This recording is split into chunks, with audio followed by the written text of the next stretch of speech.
There are moments in life that split everything in two, before and after. I have lived long enough to know the difference. And I promise you, the morning of Connor's wedding was one of those moments. I just didn't realize it yet. I was standing in front of the mirror in my room at the guest house on English Street, Armagh, adjusting the collar of my navy dress, the one I had bought specifically for this occasion, because my daughter-in-law Fiona had once mentioned, very casually, that navy blue photographs beautifully against old stone. I had remembered that. I remember everything. 78 years of memory will do that to a woman. You become a library of small details that other people have long forgotten. The morning was quiet in the particular way that only Armagh mornings can be quiet.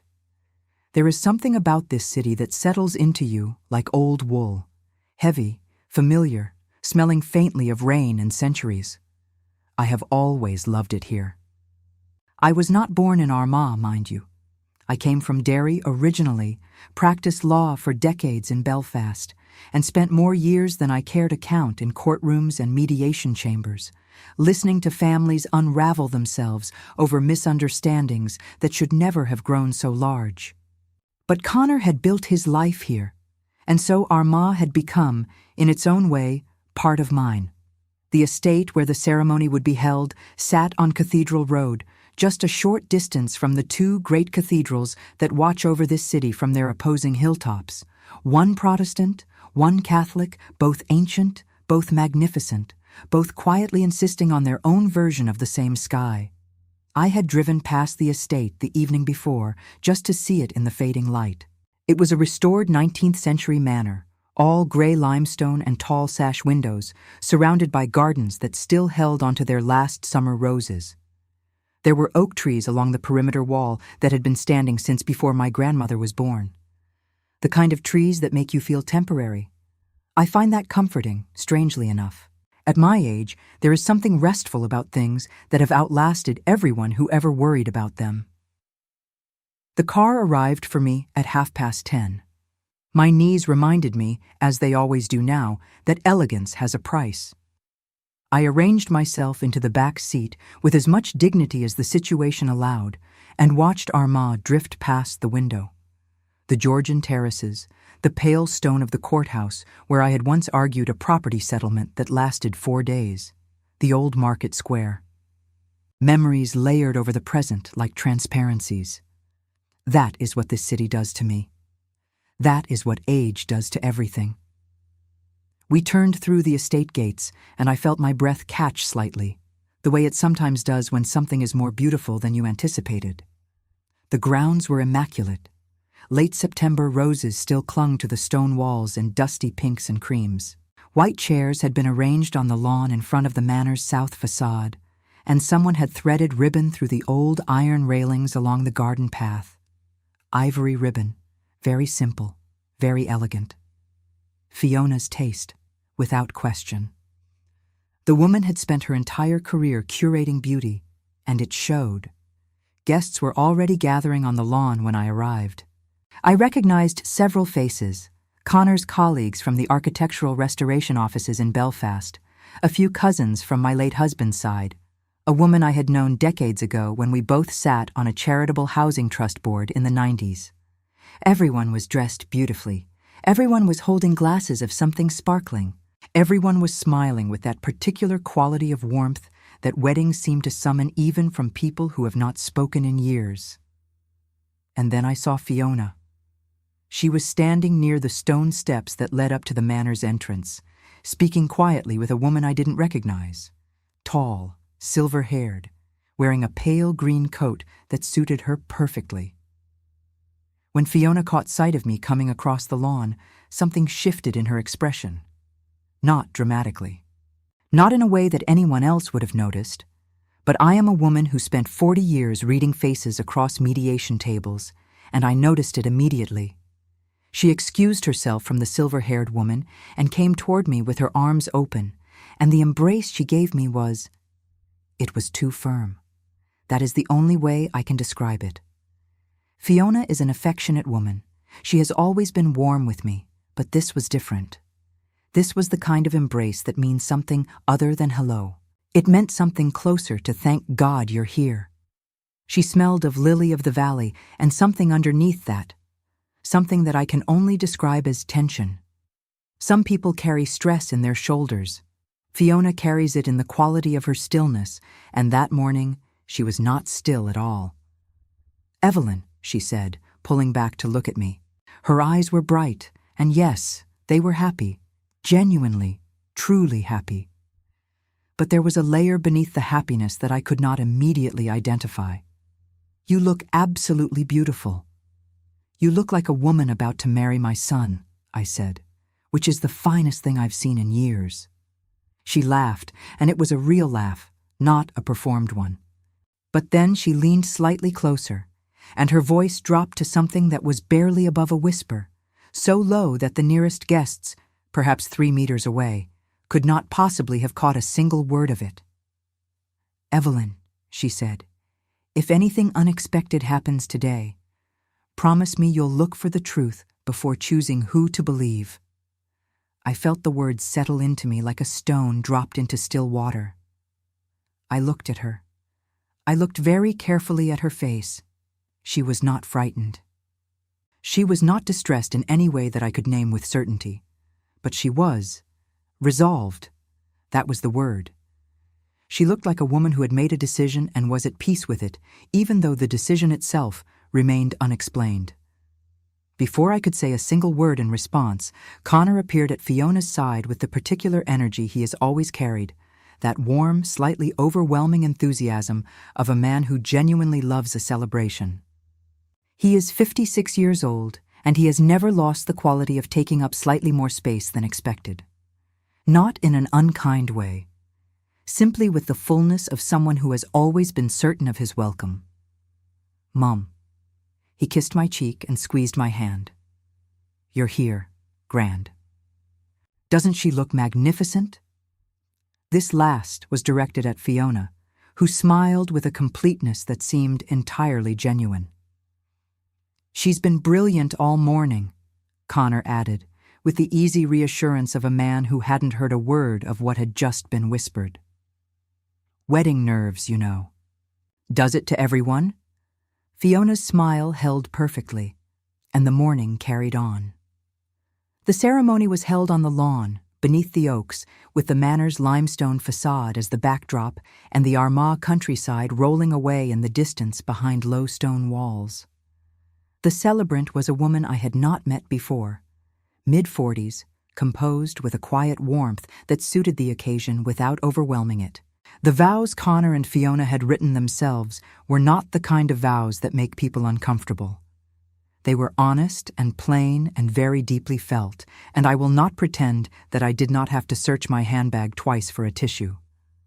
I watched them as they spoke to each other, and I watched the guests around me, and everything looked exactly as it should. The light was the particular golden September light that the north of Ireland produces perhaps 4 or 5 times a year.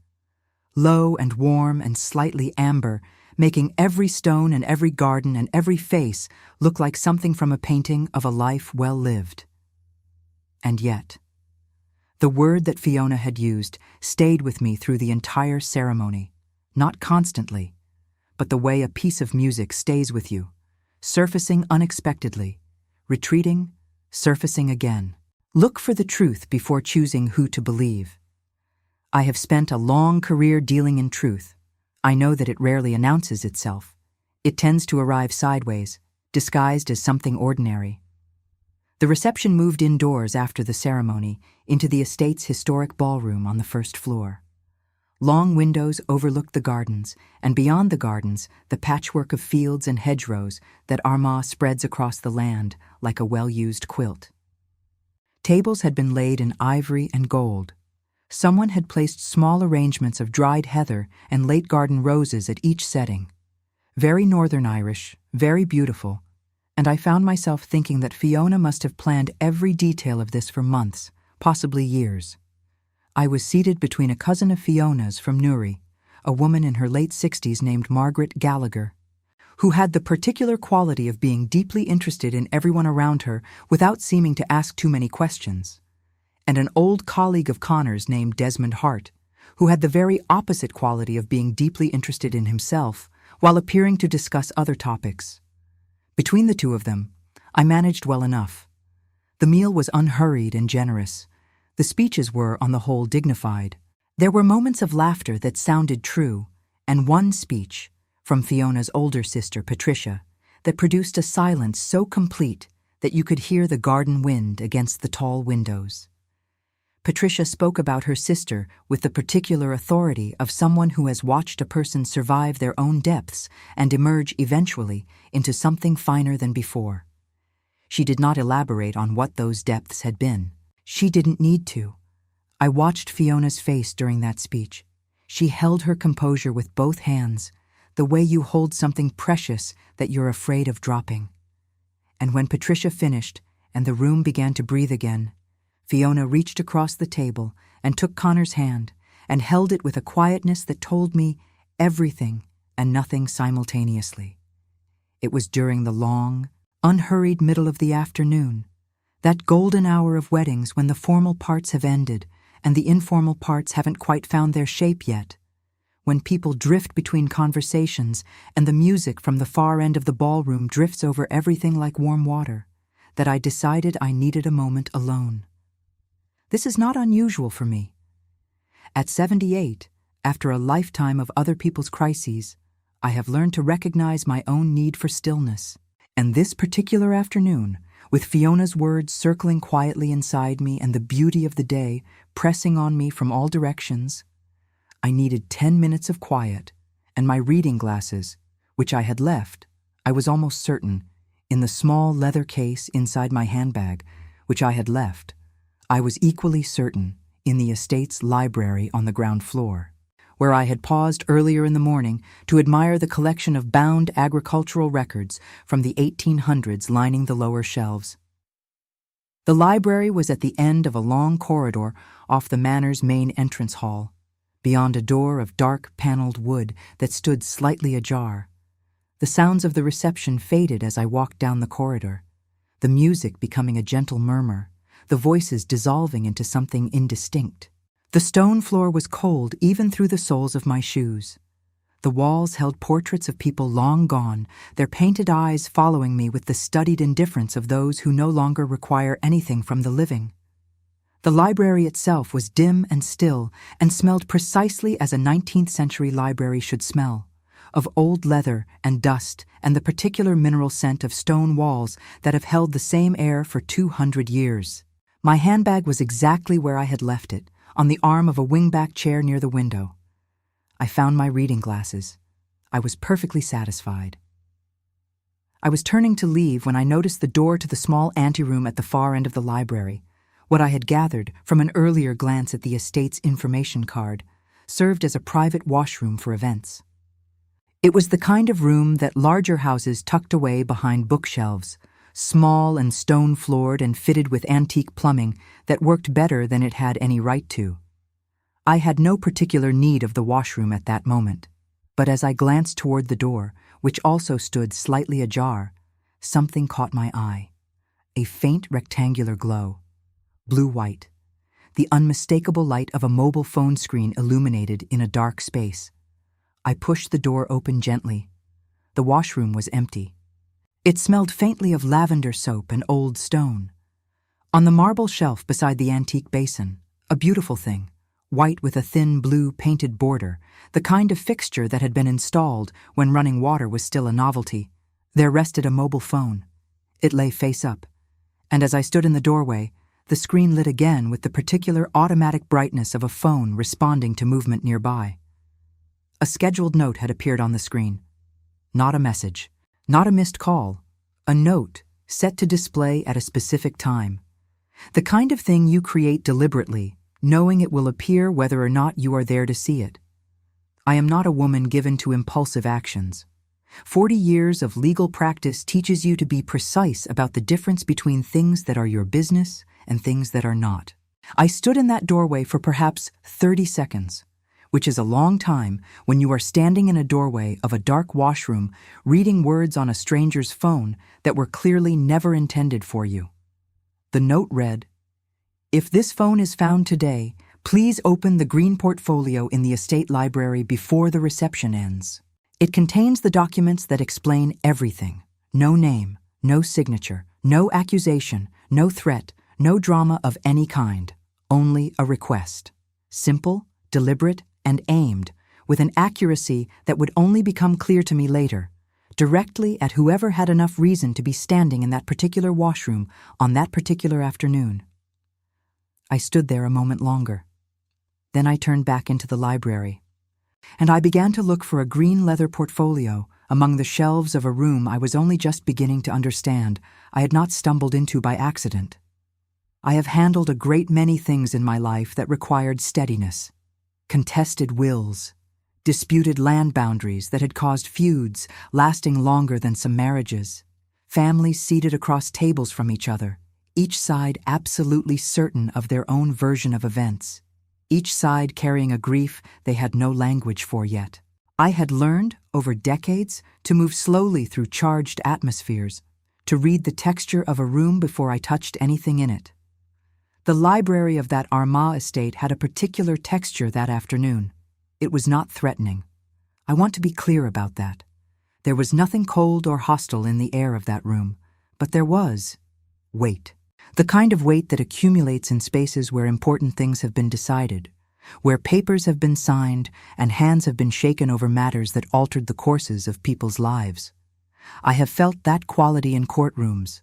I have felt it in the back rooms of solicitors' offices in Belfast, where families have finally, exhaustedly, agreed to stop fighting over what their parents left behind.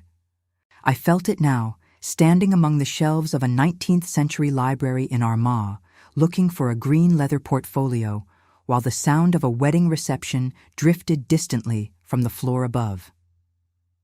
The library was not a small room. The shelves ran from floor to ceiling along 3 walls, interrupted only by the tall window that looked out toward the oak trees and the stone perimeter wall beyond them. The late afternoon light came through at an angle that caught the dust in the air and made it visible. Thousands of small particles suspended in amber light, completely still, as though even the dust had decided to wait and see what happened next. There were books, naturally. Hundreds of them, in the particular arrangement of a working library rather than a decorative one. Not organized for appearance but for use, with gaps where volumes had been removed and not yet replaced, with scraps of paper marking pages, with the occasional handwritten note tucked between spines. There were also boxes along the lower shelves, archival boxes of the kind used by solicitors and heritage organizations, gray cardboard with white labels written in careful ink. And there were several ledgers of various sizes, bound in different colors, brown, dark blue, burgundy, one in a faded green that made my heart quicken before I saw it was too large and too old to be what I was looking for. I moved along the shelves methodically. I did not rush. Rushing, in my experience, makes you miss the thing directly in front of you. I have watched a great many people rush past the most important evidence in their own situations because they were too anxious to look slowly. It was on the reading table, the long walnut table that ran down the center of the room, positioned beneath the light, that I finally saw it. It had been placed there deliberately, not hidden, not concealed beneath anything or tucked behind books. Simply placed on the table, as though left for collection, the way you might leave a parcel for someone who is expected. A portfolio of deep green leather, perhaps the size of a large magazine, with a strap closure and no visible marking on its cover. It was not new. The leather had the slight softness of something that had been handled over years, not worn, not damaged, but used, lived with. I sat down at the table, and then I paused, because I am, after everything, a solicitor. Or I was, for long enough that the habits remain absolute. I thought carefully about what it meant to open something that had not been addressed to me. The note on the phone had said, "If this phone is found today." It had not named me. It had assumed only that whoever found it would have sufficient curiosity and sufficient reason to act. And the request had been entirely clear. Open the portfolio before the reception ends. I have told you that Fiona said something to me on the lawn that morning, Look for the truth before choosing who to believe. Between those two things, her words and that note, I felt with the particular certainty of a woman who has spent her life working in the spaces between what people say and what they mean, that whatever was inside this portfolio was intended to reach me. Not because my name was on it, but because of everything else. Because I had come to this wedding carrying 40 years of experience in untangling exactly the kind of silence that I could feel in this room. I unclasped the strap and opened it.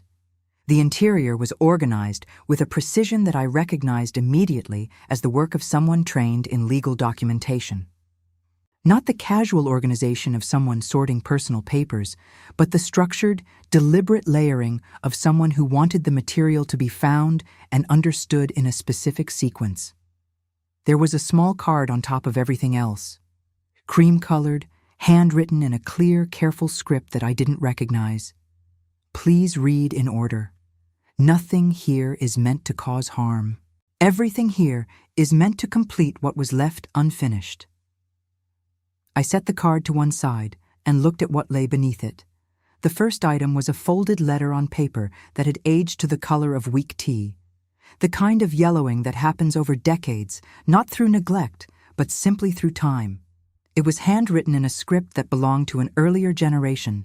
The ink faded to a warm brown. The date at the top was 1987. Before I read a single word of it, I simply held it for a moment. 1987. I was 40 years old in 1987. Connor was in his late 20s. Fiona would have been in her early 20s. Whatever this letter described had been written during the years when all of us were still becoming whoever we were going to be. I began to read. The letter was addressed to no one specific, or rather, it was addressed to anyone who might eventually need to understand what had been done and why. It was written by a man named Thomas Gallagher. I did not know this name at the time, not yet, but I noted it carefully. The letter was not long, but it was dense with purpose. Thomas Gallagher wrote that he was acting on behalf of himself and two other parties, named as Rosemary Gallagher, and a man whose surname, I noticed immediately, was McBride. My name. Connor's name. Our family name. The McBride named in that letter was not Connor, and he was not my late husband, Gerard. The first name given was William. William McBride. I have a brother-in-law named William. Or I had one. William died 11 years ago, quietly, in a hospital in Lisburn, of the kind of illness that arrives without spectacle and departs with similar discretion. He was a gentle, private man who had spent his adult life working in property, surveying, and had never, to my knowledge, been involved in anything that could be described as extraordinary. He had been devoted to his work, moderately devoted to his family, and almost entirely devoted to a solitude that we had all, over the years, learned not to question too deeply. I kept reading. The letter explained, in the careful, measured language of a man who has thought very hard about how to say something difficult without obscuring it, that in 1987, Thomas Gallagher, Rosemary Gallagher, and William McBride had entered into a private financial arrangement. The estate where I was currently sitting, this very manor on Cathedral Road in Armagh, had been in 1987 in a state of serious structural deterioration. It had belonged at that time to a charitable heritage trust that was on the verge of insolvency. The trust had been unable to maintain the property, unable to fund the repairs required to prevent irreversible damage to the building and its grounds, and had been days away from selling the estate to a commercial developer when three individuals had intervened: Thomas Gallagher, Rosemary Gallagher, William McBride. They had collectively provided the financial guarantee that allowed the Heritage Trust to restructure its debts, retain the property, and begin the restoration that had eventually, over the following 2 decades, transformed it into the magnificent estate I had walked into that morning. They had done this entirely privately. No public record, no announcement, no acknowledgement of any kind beyond the internal documents of the trust itself. And they had done it The letter stated very clearly, on one condition, that the connection between the three of them and the estate would not be disclosed during their lifetimes unless all three agreed to the disclosure. Thomas Gallagher had died in 2003. Rosemary Gallagher was Fiona's mother. She was still alive. I had seen her earlier that afternoon, a composed woman in her late 70s who had sat in the front row during the ceremony and wept with such quiet dignity that I had thought, at the time, that she must be someone who had learned to contain very large feelings in very small spaces.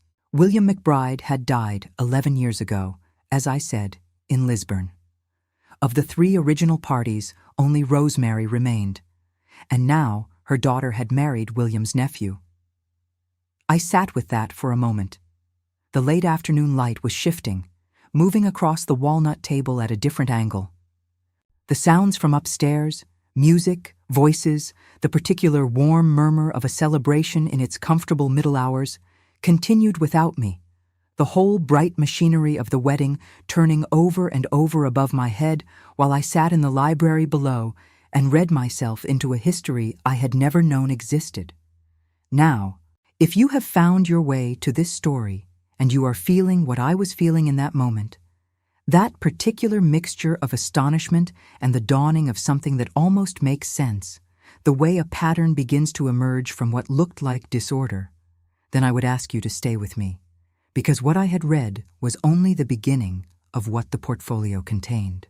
And if you have not yet subscribed to this channel, I would ask you gently to do so now, because the story I am telling you is one that deserves to be followed to its conclusion. I have lived a long life, and I have sat through a great many stories, and I can tell you with complete honesty that the ones worth telling are the ones that ask you to be patient. This is one of those stories. Please stay. I turned to the second document. This one was more recent, printed, not handwritten, on paper with a letterhead I recognized immediately as that of a Belfast firm of solicitors that I had, in fact, dealt with professionally during the early years of my own practice. It was dated 2009 and was addressed to the Heritage Trust's Board of Directors. It was a formal legal memorandum summarizing the terms of the original 1987 arrangement and confirming that, following the death of Thomas Gallagher in 2003, his rights and interests under the arrangement had passed to his estate and, thereafter, to his surviving family, which included Fiona. Fiona had known about this, perhaps not in 1987 when she was a young woman and her father had made a private arrangement without telling his family the full extent of it. But she had known for years. She had known, I now realized, for long enough to have shaped her entire understanding of this estate, this wedding, this day around it. I thought about what Connor knew and what he didn't. The third document was a handwritten letter that I recognized.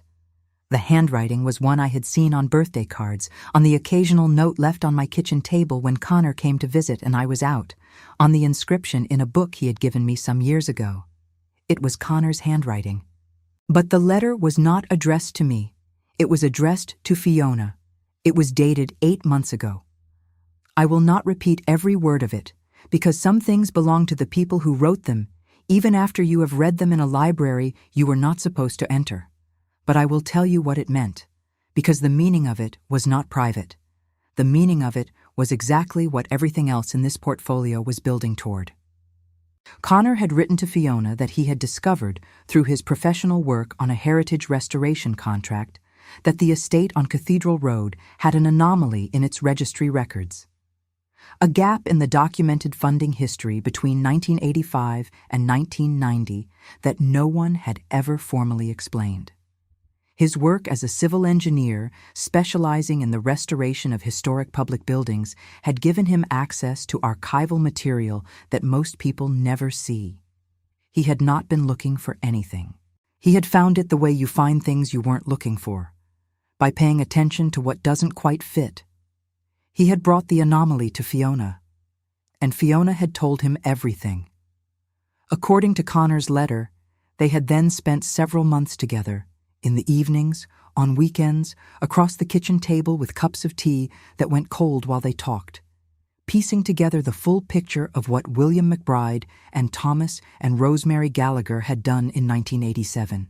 Connor's letter to Fiona was, in essence, a declaration.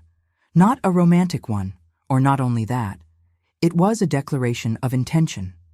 He wrote that he believed the people connected to that original arrangement deserved to know what had been done. Not for legal reasons, not for financial ones, but because secrets of generosity, kept too long, have a particular way of becoming something other than what they were meant to be. They become distance. They become the inexplicable awkwardness between people who should understand each other and never quite do. He wanted to choose their wedding as the moment to finally close the distance. He had not told me. He had not told Rosemary Gallagher that he knew. He had not, as far as I could determine from the documents in front of me, told anyone beyond Fiona herself. He had simply arranged for this portfolio to exist, to be here, to be findable. And he had trusted, with a confidence in human nature that reminded me, sharply and painfully and with enormous love, of his father, that the right person would find it. I sat for a long time without moving. Outside the library window, the oak trees were darkening as the light fell. The gardens were taking on the blue quality of early evening, that particular Northern Irish dusk that arrives slowly and settles like a sigh.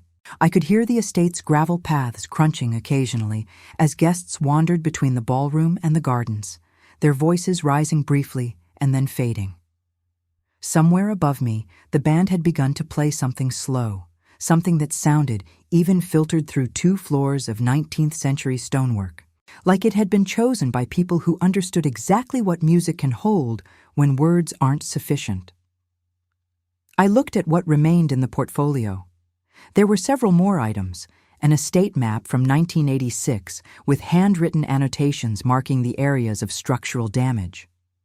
A donation register showing, in columns of careful figures, the contributions made across the years following 1987. Contributions that had, over 2 decades, been made quietly and without acknowledgement through various mechanisms that had kept the identities of the original 3 parties entirely invisible to anyone who didn't know where to look.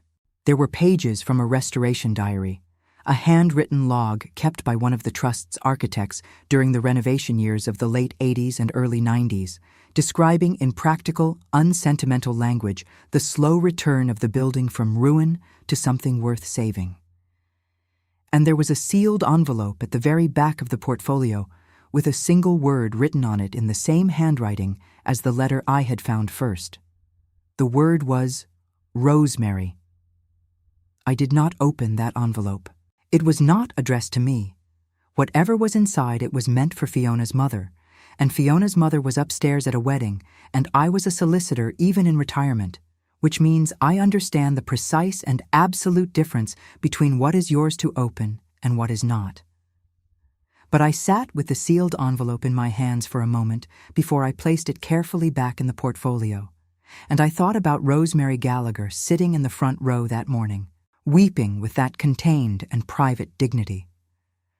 And I thought about what it means to carry a secret of generosity for nearly 4 decades, not a secret born of shame, not a secret of anything broken or wrong, but a secret of love in its most practical, least visible form. The form that doesn't ask to be acknowledged. The form that simply does what is needed and then steps back and watches the thing it saved continue to exist in the world, beautiful and unaware of what it cost. I closed the portfolio. I sat for another moment in the quiet library, with the evening gathering outside the window and the music continuing softly from above. And I thought about my late husband Gerard, who had been William's brother. I thought about all the Sunday lunches we had shared with William over the years, all the quiet conversations on those occasions when William had seemed, in retrospect, to be on the verge of saying something significant, and then choosing not to. I thought about the kind of man who makes a large private sacrifice and then lives alongside the people who love him without ever allowing it to surface. I thought about Connor, who had found the gap in the records by accident and had chosen to transform the discovery into something generous rather than something interrogatory. Who had decided, with the instinct of a man who builds and restores rather than dismantles, that the right response to an old secret was not exposure, but completion. And I thought about Fiona, standing on the lawn that morning, trembling very slightly inside her perfectly composed smile, asking me to look for the truth before choosing who to believe. She had not been warning me against anyone. She had been giving me permission. The music upstairs shifted into something brighter. I heard laughter, a burst of it, genuine and full, the kind that means the evening has properly begun and people have stopped being careful about how much happiness they allow themselves. The wedding was continuing. The family was upstairs, celebrating, not knowing yet that the evening held something more than celebration. I stood up, straightened my dress, and picked up the green portfolio. And I noticed, only then, that there was something I had missed on my initial survey of the table. A small folded note, separate from the portfolio, placed to the side as though added at the last moment. I opened it. It said, in Connor's handwriting, "Mum, I knew you'd be the one to find it. I'm sorry I didn't tell you sooner. There's someone you need to speak with before tonight is over. She's been waiting a long time." The note did not name who she was, but I already knew, with the absolute certainty of a woman who has spent her life reading what is written between the lines, exactly who was waiting. I have learned over the course of a long life that there is a particular kind of courage required not for the dramatic moments, not for the confrontations, not for the courtroom arguments, not for the moments when everything is already in motion and you simply have to stand inside the current and keep your footing. The particular kind of courage, I mean, is quieter than all of that. It is the courage required to walk back into a room full of people who are celebrating, carrying something heavy that none of them can see, and to smile, and to move through the warmth of the occasion without disturbing it, while inside you are reorganizing everything you thought you understood about the people you love most. That was what I carried up the stairs from the library that evening. The portfolio was under my arm. Connor's note was folded inside my handbag, next to my reading glasses, and the small photograph of Gerard that I have carried with me everywhere for 11 years, and will carry until I no longer go anywhere at all. The sealed envelope addressed to Rosemary was inside the portfolio, exactly where I had found it. My face, I hoped, was composed. My knees, as always, had their own opinion about staircases, and I gave them the time they required. The ballroom had transformed in the hour I had been absent from it. The formal arrangement of the earlier reception had loosened into something warmer and less structured. Tables had been pushed toward the walls, the central floor had been cleared, and the band at the far end of the room was playing with the comfortable authority of musicians who have found the right temperature for the evening. Several couples were dancing. Others were gathered in the kind of conversations that only happen after a certain number of hours together, when the initial performances of social ease have relaxed into something genuine. Candlelight had replaced the earlier natural light, and the tall windows now reflected the room back at itself. The dancing figures, the candle flames, the dark gardens beyond visible only as suggestion. I stood at the top of the stairs for a moment before entering. I was looking for Rosemary Gallagher. I found her almost immediately, which told me something. She was seated at a table near the window, not isolated, not dramatic about her separateness, but clearly positioned in the way that certain people position themselves when they are watching and waiting, rather than participating. She had a glass of water in front of her, barely touched. She was watching her daughter dance with my son on the cleared floor in the center of the room, and the expression on her face was the most complex thing I had seen all day, which is saying something, because that day had contained a great deal of complexity. It was not quite grief, and not quite joy. It was the expression of someone who has held a story inside themselves for so long that the story has become load-bearing. It has become part of the architecture of who they are, and they are watching the moment arrive when that weight will finally be shared, and they do not yet know whether they will feel lighter or simply different. She saw me coming. I watched her see me. I watched her eyes go to the green portfolio under my arm and stay there for precisely 2 seconds before returning to my face. Her expression did not collapse or shift dramatically. She was, as I had noted earlier, a woman of considerable self-containment. But something in her settled, the way a room settles when a window that has been open all day is finally, gently, closed. I sat down beside her without being invited because we were past the point of waiting for invitations. "Mrs. Gallagher," I said. "Evelyn," she said. Her voice was low and steady, with the particular quality of someone who has been rehearsing a conversation for a very long time and has finally arrived at the moment of it. We sat for a moment looking at the dancers. Connor had his head bent slightly toward Fiona's, saying something close to her ear. Fiona was smiling with her whole face, not the controlled, layered smile of the morning, but something open and unreserved, the smile of a woman who has done something difficult and is beginning to feel the relief of it. "You found it," Rosemary said. It was not a question. "I found it," I said. "Connor said you would. He said if he put it in the library, you wouldn't be able to resist." There was something almost warm in her voice when she said this, not quite a smile, but adjacent to one. "He said you were the kind of woman who read the historical notes on the walls of restaurants." "He's not wrong," I said. We were quiet for another moment. The band shifted into something slower, and the dancers adjusted accordingly, the small crowd on the floor rearranging itself into closer pairs.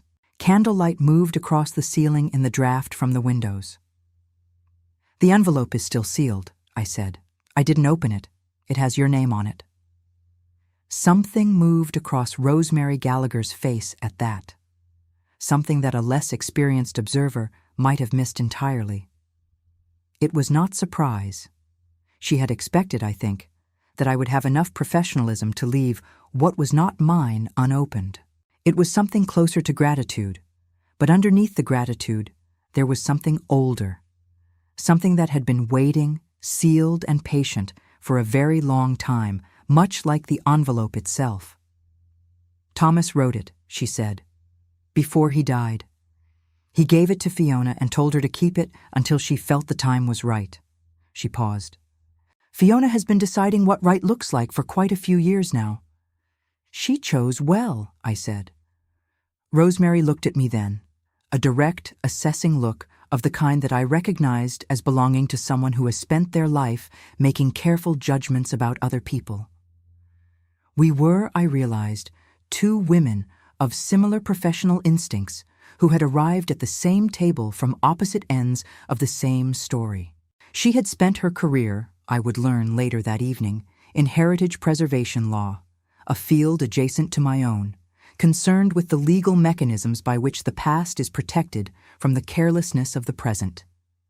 We had moved in overlapping professional circles for decades without ever meeting directly.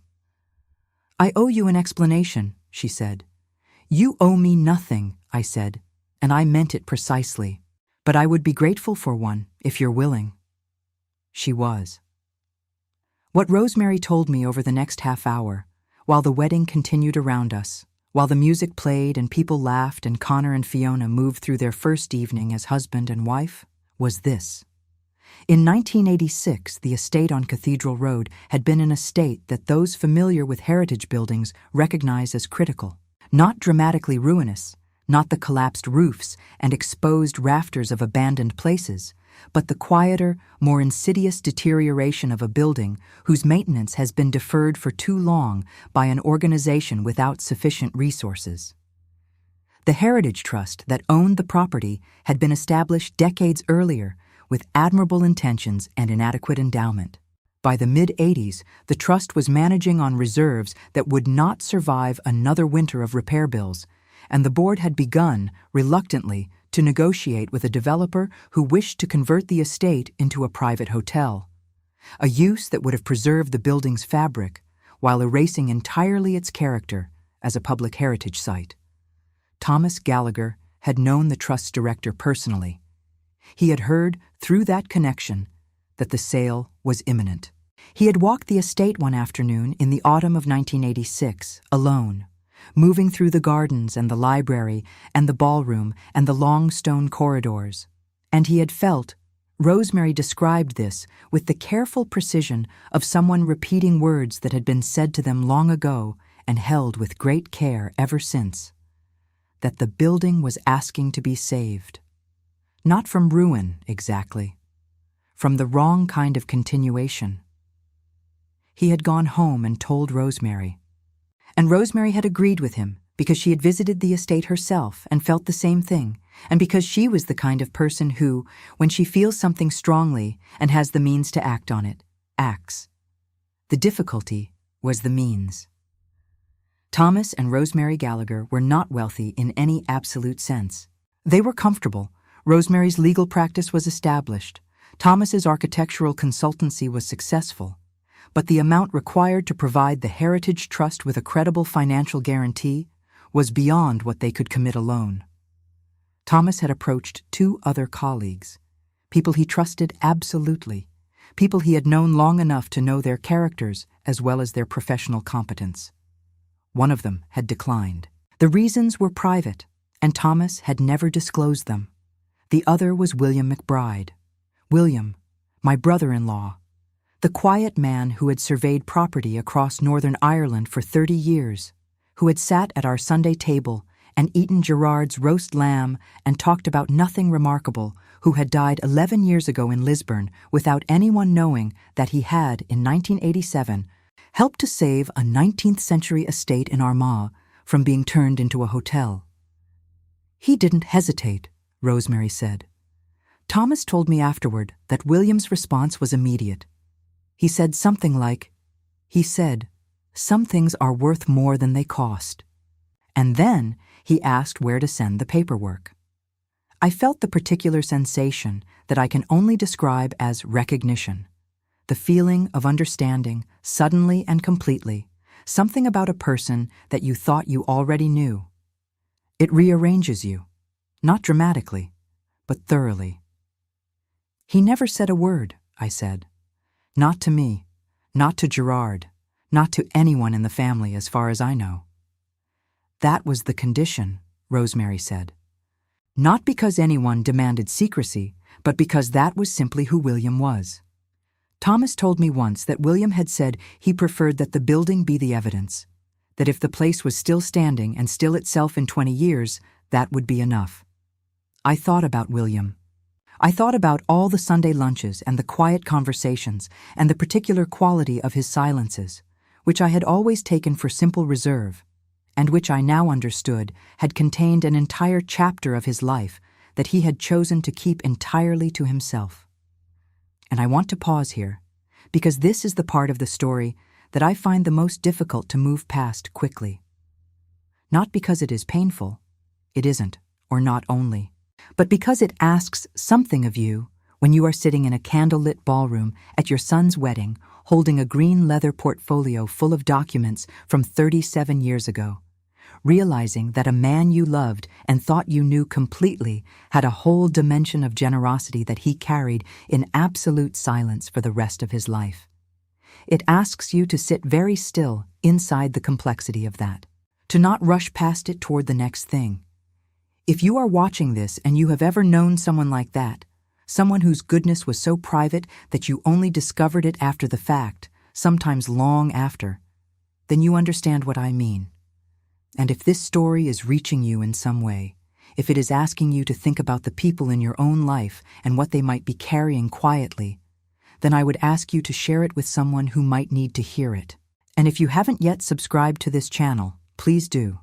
The stories I bring to you are always about this, about the extraordinary things that happen inside ordinary lives, about the truth that is always more generous and more complicated than we expect.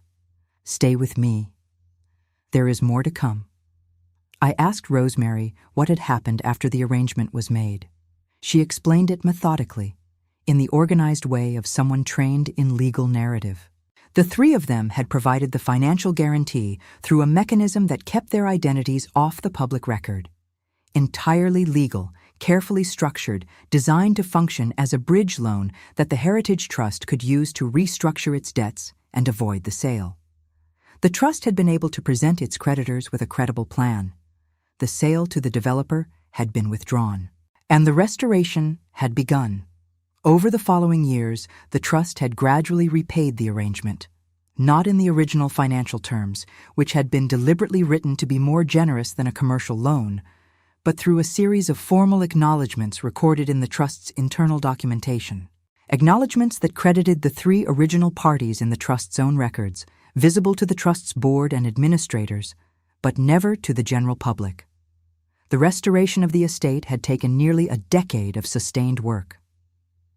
During those years, Connor, still a young engineer in the late 80s, just beginning his career in architectural restoration, had worked on several projects connected to the trust without knowing anything about his uncle's involvement. He had walked these corridors and assessed these walls in a professional capacity, while the name McBride sat quietly in the trust's internal records, invisible to him.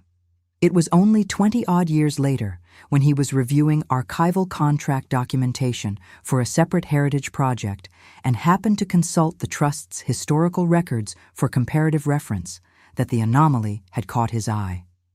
The gap in the documented funding history.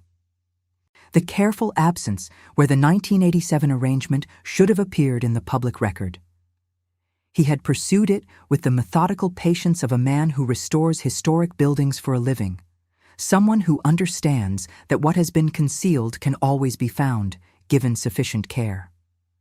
And when he had found William's name in the trust's internal records, alongside Thomas Gallagher and Rosemary Gallagher, he had sat with that discovery for a very long time before deciding what to do with it.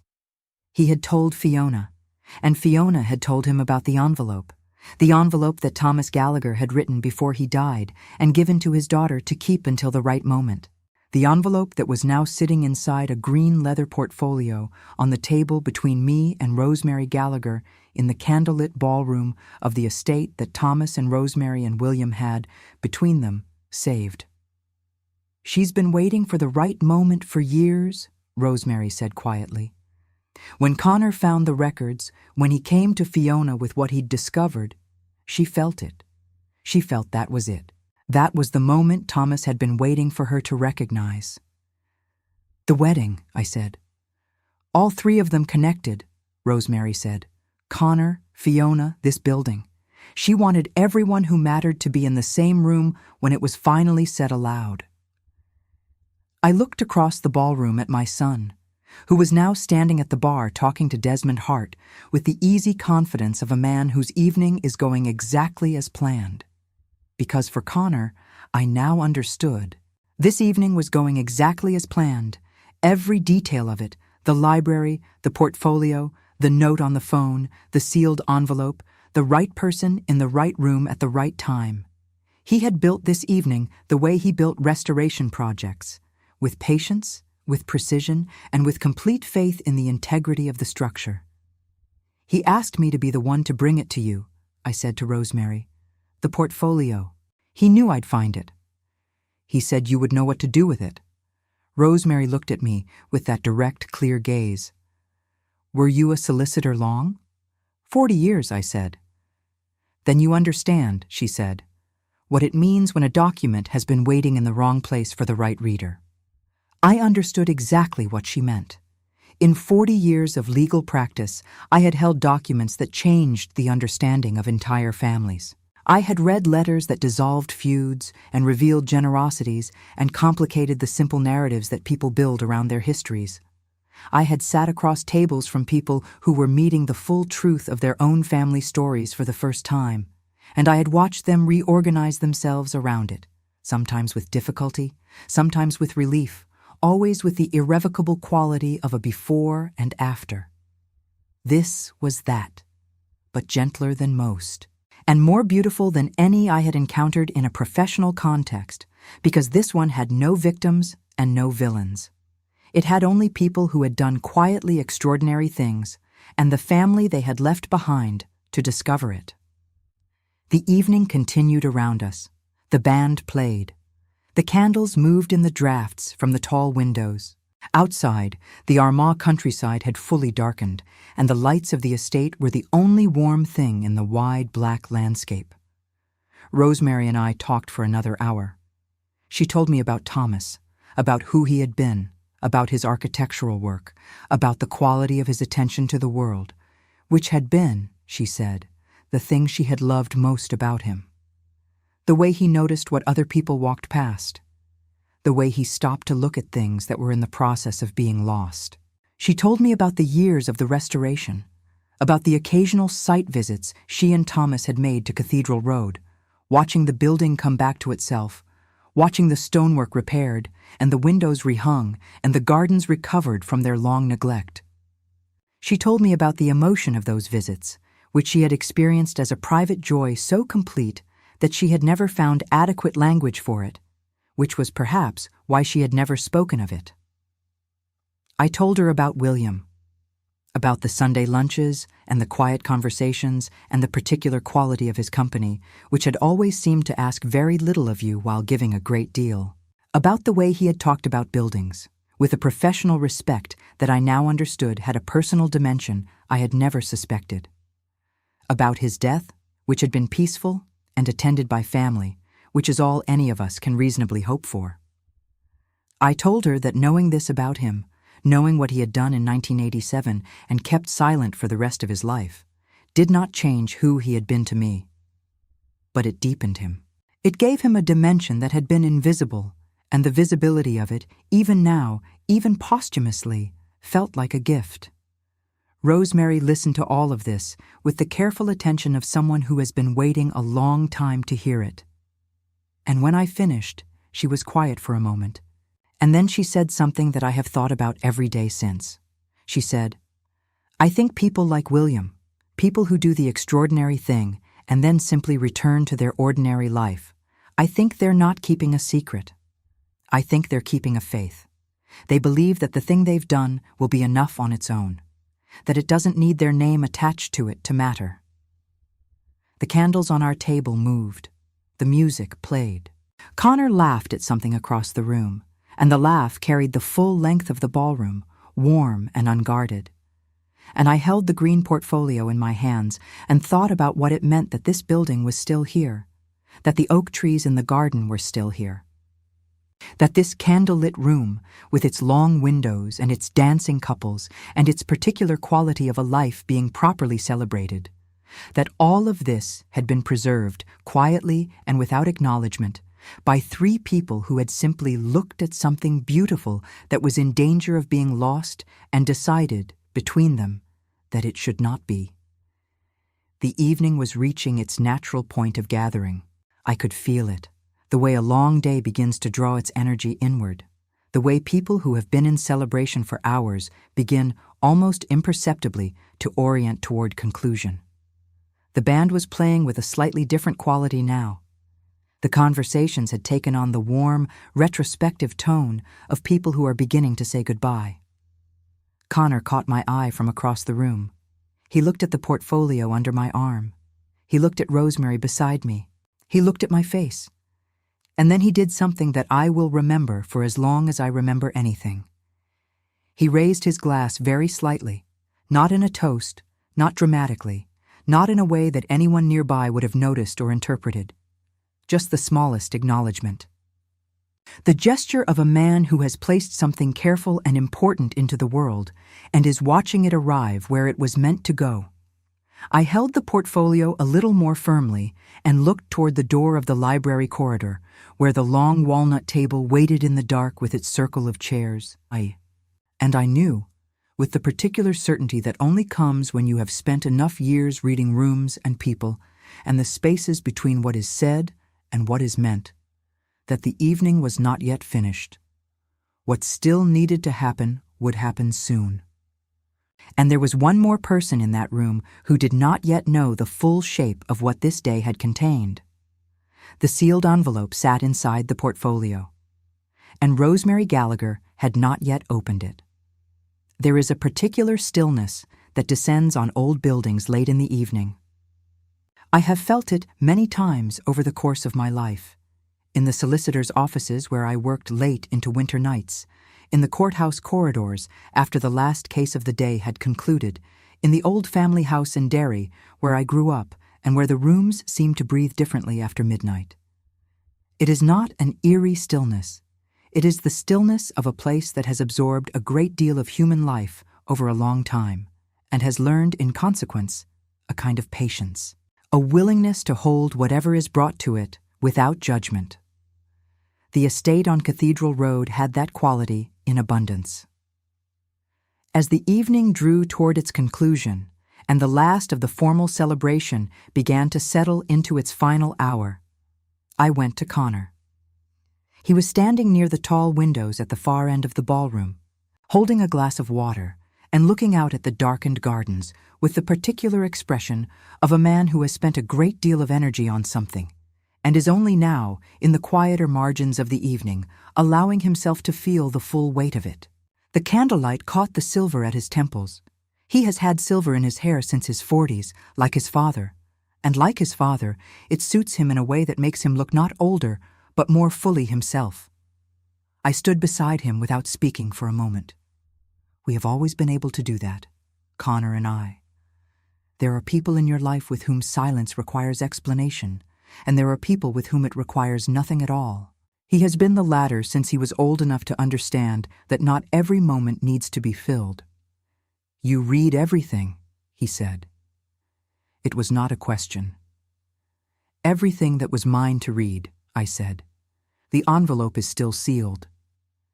He turned to look at me then, and his expression was one I recognized, the expression of someone who has been waiting to find out whether they have done a right thing or simply a well-intentioned one, and who is only now receiving the answer. Relief, and something older than relief, something that looked, from the inside of a mother's understanding, very much like the particular exhaustion of a man who has been carrying a careful plan for a long time and has finally set it down. Was it too much? He asked. Finding it that way, the phone, the note, I wanted it to feel. I didn't want it to feel like a performance. It didn't, I said. It felt exactly like you. He was quiet for a moment. Uncle William, he said. Yes, I said. I sat with that for weeks after I found the records, he said. Just sat with it, trying to understand how a man can do something like that, and then come to Sunday lunch and eat lamb and talk about the weather for the rest of his life. He believed the building was the evidence, I said, repeating what Rosemary had told me. He didn't need his name attached to it. Connor looked at me with an expression that I recognized as the one he reserves for the moments when something confirms what he has already felt to be true. That sounds like him, he said quietly. Doesn't it? That sounds exactly like him. It did. It sounded exactly like William, and it sounded, in certain important ways, like Connor himself, like the quality of a man who pours his best work into things that will outlast him and asks for nothing in return except the knowledge that the thing is standing and itself and worth the effort. I have always believed that the deepest character traits are not inherited through blood alone, but through proximity, through the accumulated influence of people who demonstrate, by the simple evidence of how they live, what is possible. Connor had grown up watching William McBride. He had sat across from him at Sunday tables and on garden walls and in the front pews of churches, and something of William's quality, that quiet, load-bearing generosity, had found its way into him without either of them ever naming it. I told him that. Not in those exact words, because some things lose their truth when they are made too precise. But I told him what I meant, and he listened with his eyes on the darkened garden, and when I finished he was quiet for long enough that I knew it had reached him properly. There's something else, he said eventually, something I didn't put in the portfolio. I waited. The restoration contract I was reviewing, the one where I found the anomaly in the records, it was for a new project, a significant one. He paused. The Heritage Trust has been awarded funding to restore the estate's original walled garden, the one that's been derelict since the 70s. It's a major undertaking. 3 years, probably 4. I understood what he was telling me before he said it. "I've been offered the lead on the project," he said. "I haven't given my answer yet." "Why not?" "I wanted to see how tonight went first," he said. "I wanted to know whether the history of this place was something we could whether it was something we could stand inside together, or whether it was still something that needed to stay hidden." He turned from the window and looked at me directly. "I think I have my answer." I looked at my son, 56 years old, silver-haired, standing in the candlelit ballroom of an estate that his uncle had helped to save before Connor was old enough to have any professional opinion about anything. And I felt something that I do not have a precise word for.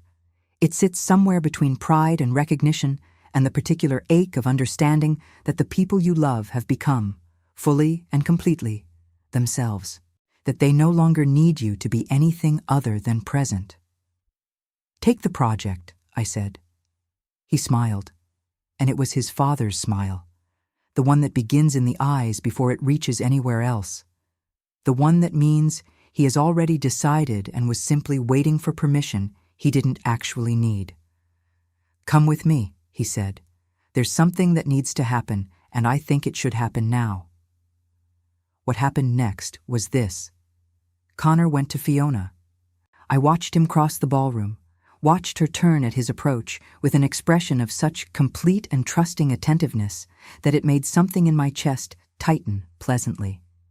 He said something close to her ear.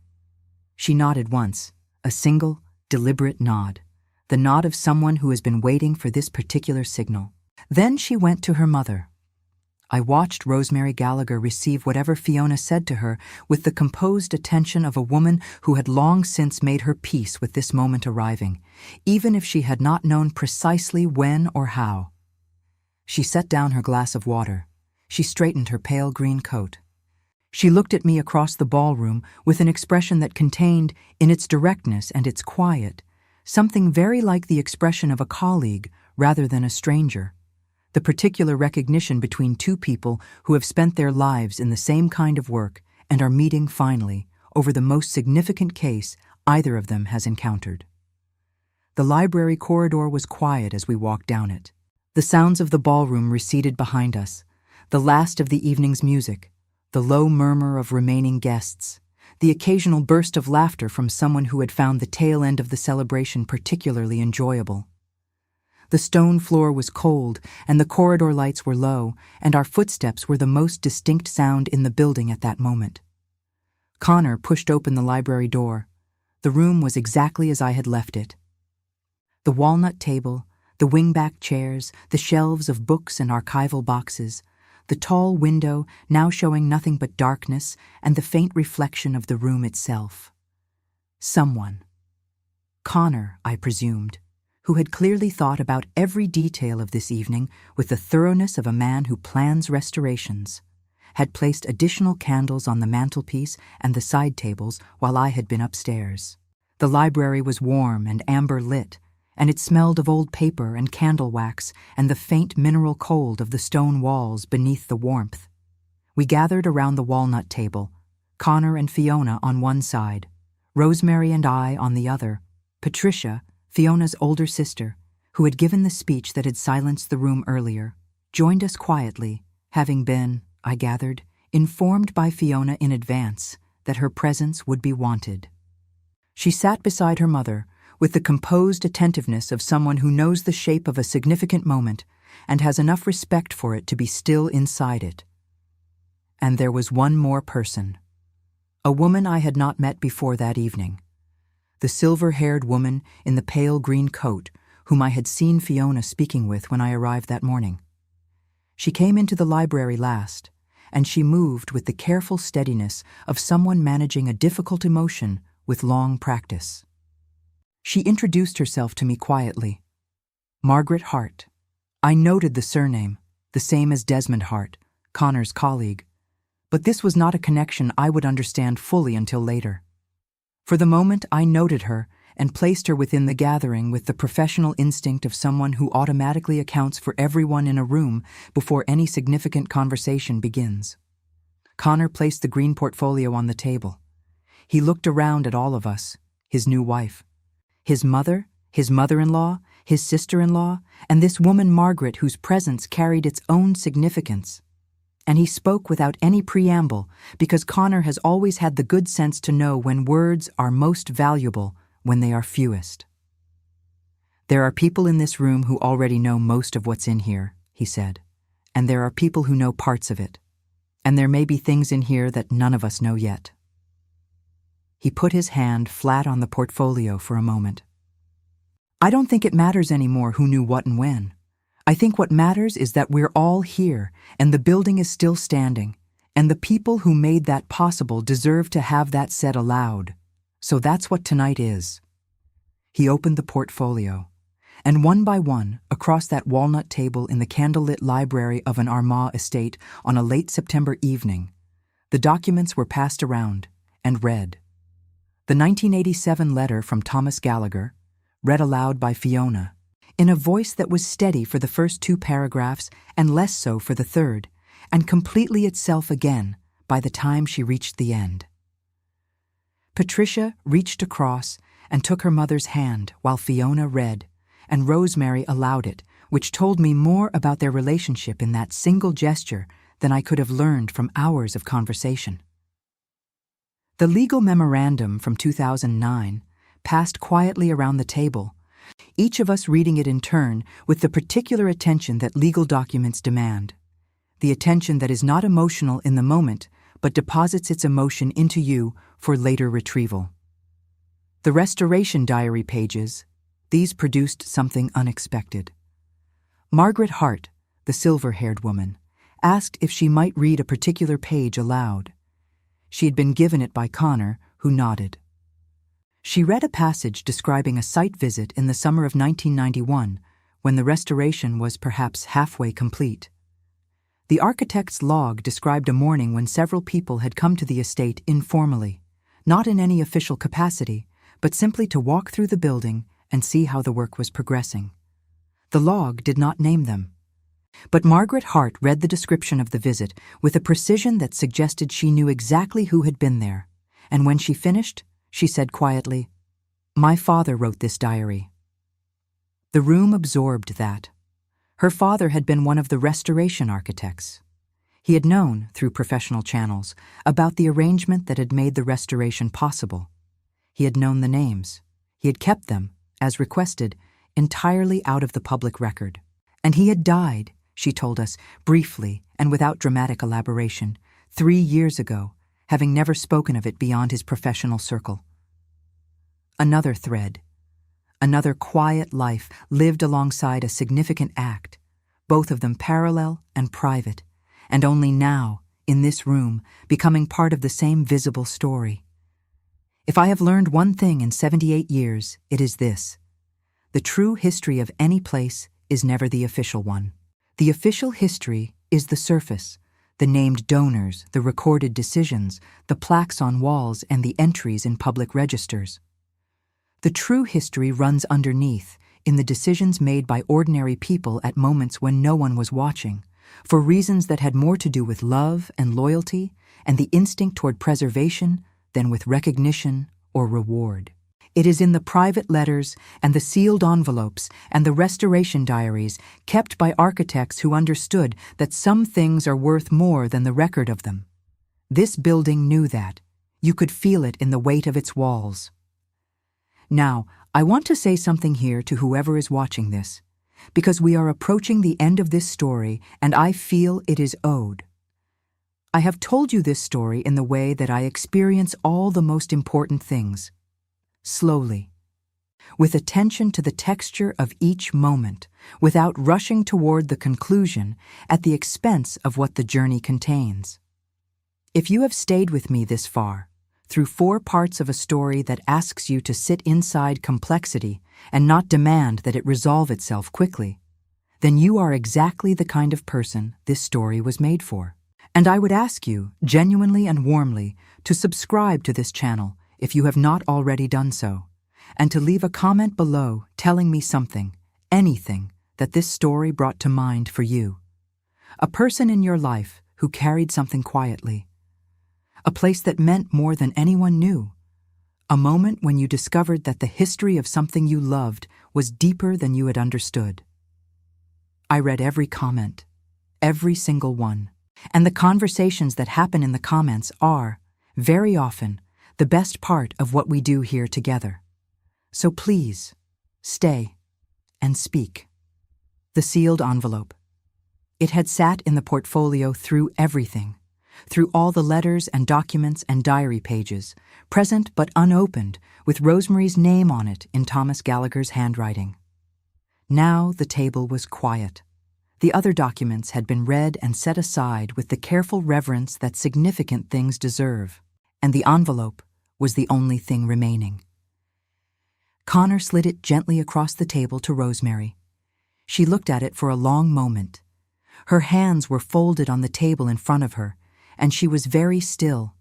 The stillness I had noticed in her that morning during the ceremony, the stillness of someone containing very large feelings in a very disciplined interior space. Patricia, still holding her mother's hand, was quiet. Fiona was watching her mother with the expression of someone who has waited years for a particular moment and has arrived at it and is finding, now that it is here, that it is larger than she had room to prepare for. Rosemary picked up the envelope. She opened it with the precise, unhurried movements of a woman trained in legal documentation, not tearing, not fumbling, but opening with deliberate care, as though the envelope itself were a document requiring proper handling. Inside was a single folded page. She read it in silence. We gave her that, all of us around the table. We gave her the silence she needed to read her dead husband's words in private, even in a room full of people, because some things belong first to the person they were written for and only afterward to anyone else. She read it twice. I could tell because her eyes made the journey down the page and then, without pause, returned to the top and made it again. Her expression during this did not collapse or become dramatic, but something in it opened. The way a window opens, not destructively, but with the quality of a room that has needed air for a very long time receiving it at last. When she finished, she folded the page with the same careful precision with which she had unfolded it, and she held it for a moment against her chest, flat against the pale green of her coat, in the unconscious gesture of someone pressing something close, because the alternative is allowing it to exist at a distance they cannot bear. Then she looked up at Fiona. "He says," she began, and her voice was entirely steady, the voice of a woman who has had more practice than anyone should need at being steady in difficult moments. "He says that he chose to put the money into the building because he wanted there to be somewhere in the world that held what the three of them believed, all in one place, something that would last." She paused. "He says that he hopes, if the time ever comes when this letter is read aloud, that the building is still standing, because if it is, that is his answer to every question he ever had about whether it was the right thing to do." The room was very quiet. Outside, the last of the wedding guests had gone. The music had ended. The estate had returned to the particular silence of a place that has held a celebration and is now returning to itself. The deep, settled silence of old stone and old gardens, and the dark countryside beyond the windows. The building was still standing. Connor looked at Fiona. Fiona looked at her mother. Patricia had tears on her face and was making no effort to manage them, which I respected enormously. Margaret Hart was looking at the table with the expression of someone who is present at something they had not expected to witness, and is grateful for the unexpected gift of it. And I sat at the end of the walnut table and thought about William, about Thomas Gallagher, whom I had never met and would never meet, but who had written a letter 37 years ago that had found its way to exactly the right room at exactly the right time. About Rosemary, who had carried the weight of an unread letter for 23 years with a discipline and a loyalty that I found, now that I understood its full dimensions, genuinely extraordinary. About the building itself, the limestone walls and the oak trees and the walled garden that was about to be restored over the next 3 or 4 years by my son, by a McBride, completing, in a very particular way, something that another McBride had helped to begin. The connections between us, between families, between generations, between the choices made in private and the lives shaped by those choices in ways that take decades to become visible. These are the things I spent 40 years of professional life trying to help people understand and honor. The legal mechanisms are simply the vessels. What moves through them is always human, always complicated, always imperfect, always, in the end, reaching towards something that looks like love, even when it doesn't call itself that. Connor was the one who finally broke the silence. He did it in the way he always does the important things, without fanfare, with precision, with the quality of a man who has thought carefully about exactly the right amount of ceremony for a given moment. He raised his glass. We had brought nothing with us to the library, so he was raising an invisible glass, which was somehow more right than a real one would have been. To the people who built things quietly, he said, and to the buildings that held them. We raised our empty hands, and that was enough. It was, in fact, exactly enough, no more and no less than the moment required, which is the definition of perfection in my understanding of it. Later, after Rosemary had excused herself quietly, and Patricia had walked with her into the gardens for a conversation that was clearly private and necessary, after Margaret Hart had said her goodbyes with a warmth that felt like the beginning of something rather than the end, after Connor and Fiona had returned to the last of their guests with the particular quality of two people who have just completed something significant and are carrying it gently, I stayed in the library alone for a few minutes. I closed the green portfolio. I placed it on the table beside the estate's own archival boxes, the gray cardboard boxes with their white labels, where it would remain until the morning, when Connor had arranged for it to be formally transferred to the Heritage Trust's permanent collection, where it belonged, where it would be available, from this point forward, to anyone who needed to understand the full history of this place. I stood at the library window and looked out at the darkness, and beyond the darkness, at the very faint suggestion of the estate's gardens, visible in the light that fell from the building's ground floor windows. The oak trees were invisible in the dark, but I knew they were there. They had been there since before any of us were born, and would be there long after all of us were gone, indifferent and magnificent and entirely sufficient to themselves. I thought about what it means to arrive somewhere believing you understand the occasion, and to discover before the day is over that you understood only its surface, that beneath the surface there is a whole architecture of human decision and sacrifice and love that has been holding the visible world up, quietly and without acknowledgement, for longer than any of us knew. I arrived at my son's wedding believing I was attending the beginning of a marriage. I witnessed instead the moment two families completed a story that had been waiting, patiently, in stone and in sealed envelopes, and in the quiet character of a man who came to Sunday lunch and talked about the weather for nearly 4 decades to be told aloud. The building held us, the way it was always meant to, and I am grateful, with the full, unhurried gratitude of a woman who has lived long enough to know the difference between what is ordinary and what is not, that I was the one who happened to need her reading glasses at exactly the right moment. If this story has stayed with you, if it has asked you something, or reminded you of someone, or settled into you in the particular way that true things settle, then please leave a comment below. Tell me what it brought to mind. Tell me about the quiet builders in your own life, the people who held things up without asking to be seen doing it. Tell me whether you believe, as I do, that the most important histories are always the ones that took the longest to be told. And if you haven't yet subscribed to this channel, please do it now. We tell stories here that deserve to be heard slowly and fully. Stories about the extraordinary lives that happen inside ordinary days. About the truth that is always more generous than we expect. About the human capacity for a generosity so complete that it doesn't even require a witness. Subscribe. Share this with someone who would understand why it matters.